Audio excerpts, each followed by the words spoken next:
Hello everyone, my name is Millie and I'm here to unpack the events in the last week surrounding the World Health Assembly and the potential for a pandemic treaty in 2024. I'm going to be laying out the distinction between these two things because they are two separate things. And I'm going to be explaining exactly what the functional role is of the international health regulations that are being amended, and also what that means in relation to the potential for a pandemic treaty set to begin the official drafting stage on the 1st of August. 2022. There is some crossover in terms of the potential to affect each other, but overall I just want to set out the distinction between the two and our ability to contest any concerns within those two as well. The running theory on the internet is that after the 22nd of May, the UN is going to have total control over this country and the functions within it in terms of a health crisis, and as is the WHO. This is not the case. The amendments that are within that document, it's a 13-page document, they serve a function to improve international pandemic response and communication. So the document itself, it's really more so focused on our ability to trade between countries, our ability to send people out, should we request that they be sent out. As it stands now, the international health regulations serve to mostly change the organizational structure of the WHO. Not so much how we respond as a country, other than the time constraints in terms of our response. The 48-hour window to respond is now a 24-hour window to respond. And for the most part, it just speeds up the process of establishing a health emergency to warn people of a potential health threat. And that's really reflective of removing the privacy barriers. Because it takes the World Health Organization time to fly out or gather evidence to confirm a health threat, they've really just said, we're going to start the process of talking to other countries that might be impacted about the fact that we have received reports that there might be something going on. So there's no real breach of any human rights in this capacity. It really is about efficiency with communication, because in the early stages of the original pandemic, we had an issue when it came to timely reports of what was going on between countries. And I'm not going to name those countries,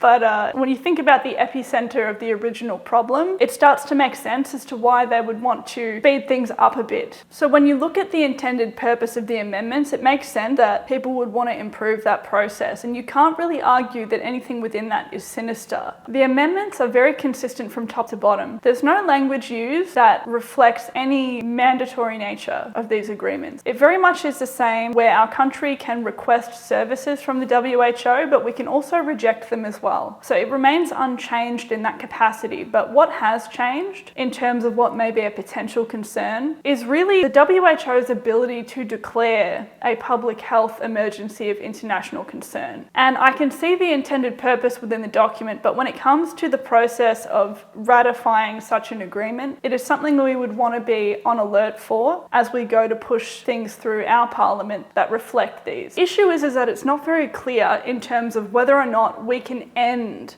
the declaration of a public health emergency. And that is in direct context with if there is a pandemic treaty that is successfully agreed upon in 2024 that does give the WHO rights over this country, this legislation, this particular clause in Article 12, could become an issue should those two things marry up. I encourage everyone watching to actually read it because it's very educational in terms of our ability to understand what's going on in things like the World Health Assembly, but also to really see the difference between what is an actionable mandate that we've seen in some of our own legislation and what it looks like to have open consent-based legislation, which is what this is within the IHR. This is why it's really important to support our minor parties this election, because it's the minor parties that are going to be pushing for amendments and making sure that our legislation goes in line with our constitutional rights as well. So to recap, the international health regulations seem to be badly worded in certain areas. That wording may not directly translate to what gets put forward into potential legislation in this country, but it is important that we're all on the same page so we can track that and we can present our exact concerns as efficiently as possible. I really think that if we all learnt how to read legislation at a base level, we would be much better for it. There would be less panic, less miscommunication and concern. And I think overall, we would have a better representation of people that understand how to reject something if it does come into conflict with our human rights. So if you have the time, I really urge you to take a look at those.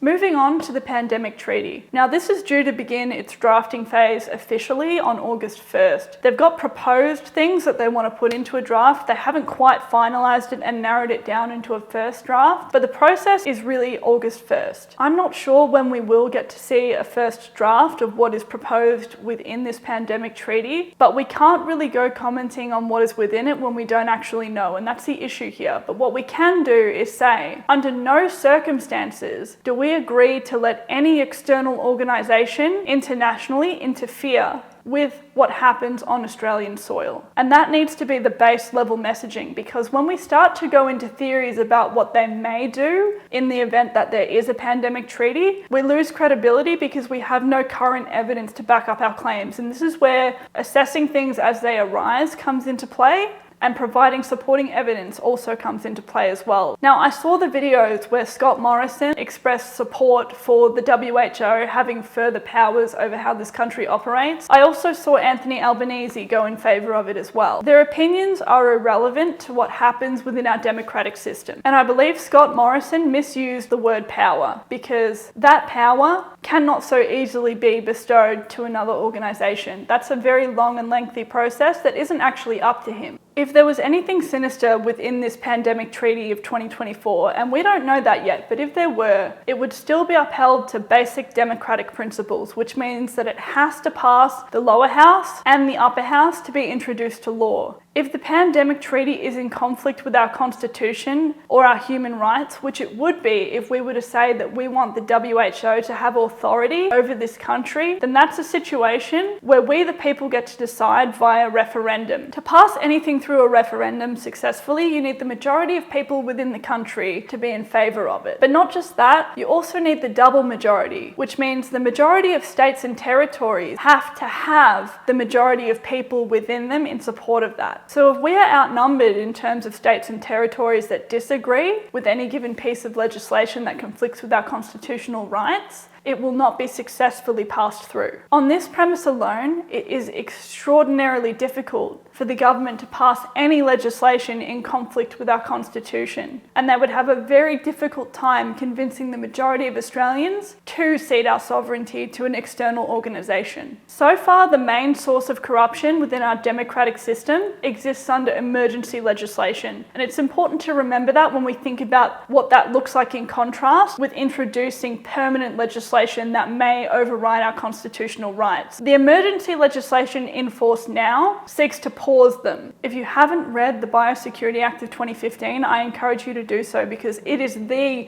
most important active legislation we have in this country. And that is what gives the government the ability to issue things like control orders and restrict our freedom. I understand why it seems like our system is corrupt to the point where we can't block these things from coming into effect, and I get it. But that is through the use of emergency legislation and people intentionally twisting and stretching that legislation to overreach in areas that they shouldn't have. That isn't in the sense of introducing permanent legislation that overrides our human rights. And we still have those mechanisms within our democracy to block it. Throughout this process, it is really important to remember what a treaty is, the power that is inherently within a treaty, and also the process of officializing any given treaty when we look at a situation like this and seek to respond. Our system so far at the moment is quite good in a few ways, one of which being that if there are any major changes to any given agreement that does already exist, we have a federal executive council that runs over that in terms of what is being introduced into our system.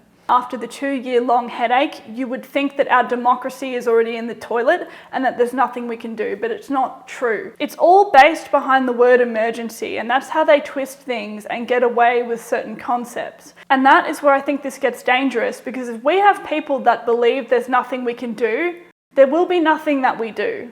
Doing nothing is what's going to cause evil to triumph in any given situation. And that's why, if you are concerned about this, you need to walk the walk. Tell everyone about how to vote cards. Tell everyone the freedom parties exist. You need to show up to the poll booths and act like it. Whether that means making your vote count and telling as many other people to make their votes count, or that means you come down and volunteer, that's fine. Everything you do can create a chain reaction for the better. That is your power as a human being. That is our power as a community. We have the ability to step up and defend our democracy. It's not going to save itself. So please do what you can to help. Authorised by Jammal, W.H.A, Melbourne.